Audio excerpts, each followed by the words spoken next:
do episódio 55 da série História do Processo Judicial, da Instância, na ação de José Steiner e Sofia Salerno Pérez.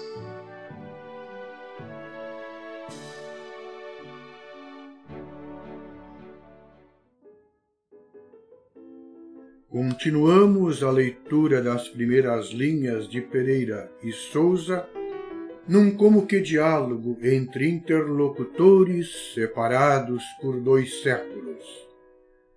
Lembramos que, em 1814, Dom João VI encontrava-se no Brasil. Dom João VI foi rei do Reino Unido de Portugal, Brasília e Algarves, de 1816 a 1822, e de Portugal até sua morte, em 1826. Sabe-se hoje que morreu envenenado. Um dos últimos representantes do absolutismo, Dom João viveu num período tumultuado, e seu reinado nunca conheceu paz duradoura. Ora, era a situação portuguesa ou europeia a degenerar, ora a brasileira.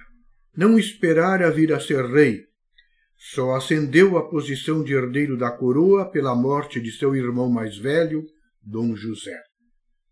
Assumiu a regência quando sua mãe, Dona Maria I, foi declarada mentalmente incapaz. Teve de lidar com a constante ingerência nos assuntos do reino de nações mais poderosas, notadamente a Espanha, França e Inglaterra.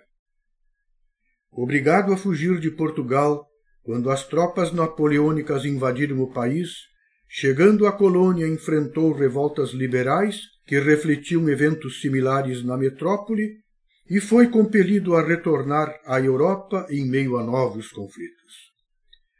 Seu casamento também foi acidentado, tendo a esposa, Dona Carlota Joaquina, repetidas vezes conspirado contra o marido, em favor de interesses pessoais ou da Espanha, seu país natal. Dom João VI continuou no Brasil o antigo cerimonial português do beijamão, pelo qual tinha grande apreço e que entrou para o folclore, exercendo grande fascínio sobre o povo. Recebia seus súditos todos os dias, excetuando domingos e feriados, que em longas filas, onde se misturavam nobres e plebeus, esperavam para mostrar seu respeito pelo monarca e pedir-lhe mercês. Disse o pintor Henri Levesque que o príncipe, acompanhado por um secretário de Estado, um camareiro e alguns oficiais de sua casa, recebia todos os requerimentos que lhe eram apresentados, escutava com atenção todas as queixas, todos os pedidos dos requerentes, consolava uns, animava outros. A vulgaridade das maneiras, a familiaridade da linguagem, a insistência de alguns, a prolixidade de outros, nada o enfadava. Parecia esquecer-se de que era senhor deles, para se lembrar apenas de que era o seu pai.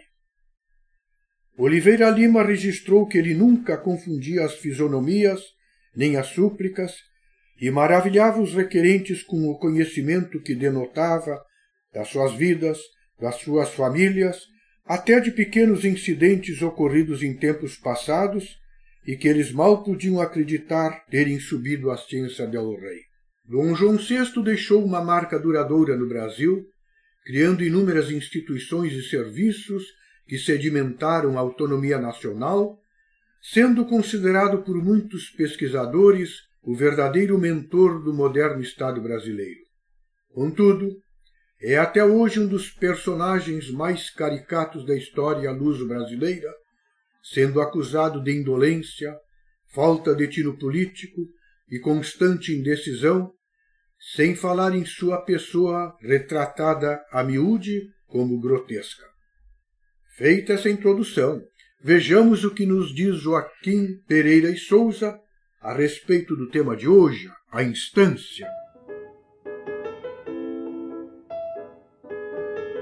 Pela citação, começa a instância.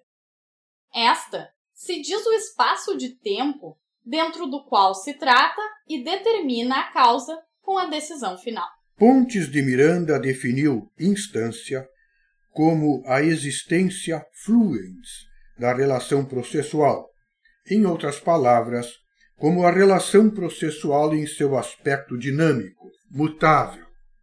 Cada ato processual provoca uma alteração na relação processual. A citação, por exemplo, cria para o réu o ônus de se defender. A sentença cria uma situação de vantagem para o vencedor, mas passível de ser revertida por apelação interposta pelo vencido. A instância acaba. 1. Pelo lapso do semestre. 2. Pela morte de algum dos litigantes. 3. Pela absolvição em razão da falta de observância da forma do juízo. 4. Pela cessão do direito da causa. Como logo se verá, a instância acabada podia ser renovada no mesmo estado em que findara. Tratava-se, pois, de suspensão e não de extinção do processo. Perempta a instância, não perecem, contudo, os atos probatórios da causa. As provas produzidas não precisavam ser renovadas. Renova-se a instância pela citação no caso do lapso do semestre ou no da falta de observância da forma do juízo e pela habilitação no caso de morte ou cessão. Para que o processo retomasse o seu curso, era necessária a habilitação dos herdeiros, no caso de morte, do cessionário, no caso de cessão do direito pelo autor, e a intimação do réu, se finda a instância pelo término do semestre. A instância renova-se no mesmo estado em que findou, e com todas as suas qualidades. Tratava-se, pois, de continuação de um processo já iniciado e não de um processo novo.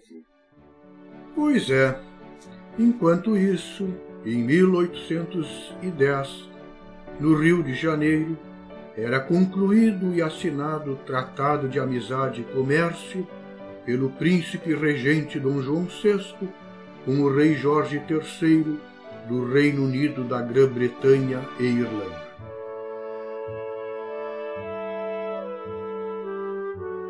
Obrigado por ouvir mais este episódio. Não perca o próximo capítulo desta série, que será sobre o libelo.